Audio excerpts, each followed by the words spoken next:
I'm Stacey, and it is almost Easter, and I know this is the time of the year that kids get really excited, and sometimes they get really excited because they know they're going to get a lot of candy, and I know parents, you may not be so excited about that.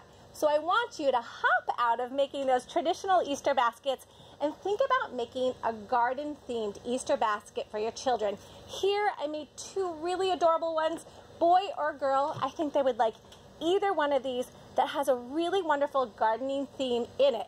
And you guys, you know what? Kids love to dig in the dirt, so this is a perfect Easter basket for them. Let me show you a couple of things that are in here. First, I love the basket itself. This is actually a trug. And moms and dads, you might actually want to kind of steal this from your kids and use this for your own, putting your own weeds in for the garden. But this is great because it's waterproof.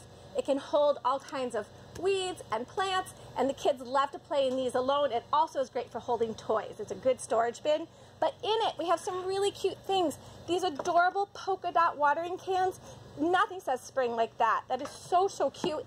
And then we move into really adorable bug houses that kids can actually paint. So this is a family project that you can do together. Really, really fun. And I love this. This is a Venus flytrap.